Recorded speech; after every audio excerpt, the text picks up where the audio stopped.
Hey guys, my name is Matimio, and welcome to another episode of Sunday Mailbox. This is a video series where you, the viewer, can submit your gaming or Battlefield 3 related questions, and then I will give my humble opinion on them. To get the formalities out of the way real quick, if you would like to submit your own question that could be featured in a future episode, you can do so by leaving a comment down below, or by sending me a YouTube message. So the first question for today comes in from Rakishin, who asks, as a way to cure the dilemma for bad pilots, how about DICE makes a battle school where you can learn to fly helicopters, jets, etc. Also, there could be a system where as the pilot, you'll get an eagle next to your name that the passenger can see. Bronze for no training, silver for basic, and gold for advanced training complete. This way, the passenger can get an idea of your skill and decide whether or not to stay. Your thoughts? So I've always been in favor of having at least some sort of system in place, some sort of battle school that would allow newer players, or really anyone, to get a handle on the vehicles, because the helicopters and jets in particular in these games are not easy to use. They're not easy to fly, and to jump into a match, especially if you're new to the game and it's already been out for a couple of months, or even when you first jump in and you go against someone who knows what they're doing, it's a pretty frustrating experience. You just feel like you're constantly dying, you don't feel like you're improving at all, and it's not very enjoyable. And so just to have some sort of system or something in place that would allow newer players to get a handle of the controls, to maybe to give them some targets that they could strafe over if they're in a helicopter, or maybe have some random jets flying around and that you can shoot down, I think would be just a great step in the right direction. And I'd love for DICE to think about doing something like this for Battlefield 4. You also mentioned kind of a ranking system for the tutorials as well, and I think this is also a really solid idea. It doesn't force players to use the tutorial, but it will give people kind of an idea of what they're getting into when they get into a transport helicopter. You've probably been in the scenario where you've played on maybe Operation Firestorm, you jumped into the transport helicopter assuming that this is going to be a great way for me to get onto the objective, back into the action real fast. But then all of a sudden your pilot kind of goes in a random direction, he's kind of doing some weird wobbly things, and then all of a sudden you take a nosedive directly into the ground, and then your entire squad has just been completely wiped out. It doesn't happen very often, but when it does, it's not very enjoyable. And so having this system in place, while like I said it wouldn't force people to take the tutorial, it would just give people an idea of the skill level of the pilot, so they can make the decision, oh, he's a silver, he probably knows somewhat what he's doing, he can probably get us at least to the objective, and then we can bail out. Or he's a gold member, he's an expert pilot, I am now the gunner for him in the attack helicopter,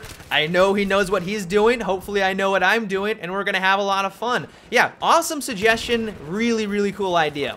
So the second question for today comes in from Manla, who asks, what if Battlefield 4 implemented a class limitation system where only a certain number of players can be medic, engineer, support, and recon? Not only will this force players to be discreet in selecting a class to suit their team's needs, but it would also solve the problem of having an overflow of medics, etc. What do you think? So I've never really been a fan of this solution to class balance, and that's for a couple of reasons. The first reason being is that I paid $60 to play this game however I want. If I want to play as the flavor of the month class, I want to roll around as the medic, I have every right to do so. If my entire team is playing as a recon, they're all sitting in the backfield, and I want to play a recon at that time, I also have every right to do so.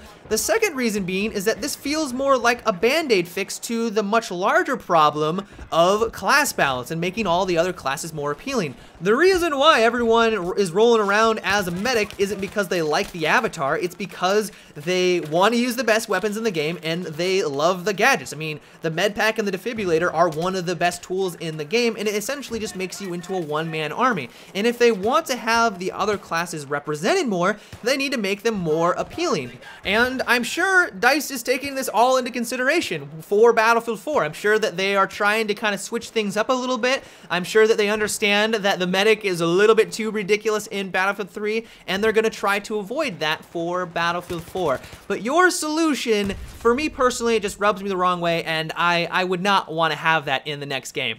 So the final question for today comes in from Hall9000, who asks, hey Matimio, I was wondering with Battlefield 4, how would you feel about the idea of virtualized directional communication? The way it works is that if level cap was to the left of you in game, his voice would come from your left speaker. What are your thoughts on this? So the VoIP system in Battlefield 3 really isn't all that amazing. I don't know what it's like on consoles. You guys can let me know down below in the comment section. But for PC, I basically just opt in to use Skype or TeamSpeak because they're a lot more reliable and the call quality is just phenomenally better, at least compared to what we currently have. So I think for Battlefield 4, what their main priority should be before they try to do anything like this is to increase the quality and make it a better product. And if they're able to do that, then I'm all for it, because then it opens up a lot more immersion factor into the game. I mean, Battlefield 3 already is one of the most gorgeous games out there. There's particle effects flying all over the place, the audio is second to none, and just with those factors in there, it's extremely immersive. But if they were also able to do what you recommended, it would take that a step further. It would be like they are literally in the battle with you. So your friend is off to the right, you hear it in your right speaker. I mean, that would be very, very cool. But not only that, but it also kind of add a tactical advantage too, because there are a lot of times in this game where I have literally no idea where my allies are. I mean, sure, I hear them on Skype, I can see the little triangles on my mini-map, but I don't know exactly where they are. And so when they make a call out, I'm like, okay, I kind of get what you're referring to. But if you added this, it would facilitate that even more. So as long as DICE is able to improve the system that they have in place, then I'm all for this, and I think it's a pretty cool idea. But that is about it for today's Sunday Mailbox, guys. I hope you enjoyed. If you have a question that you would like me to answer in a future episode, you can let me know by leaving a comment down below or by sending me a YouTube message. But until tomorrow, guys, have a good one and take it easy.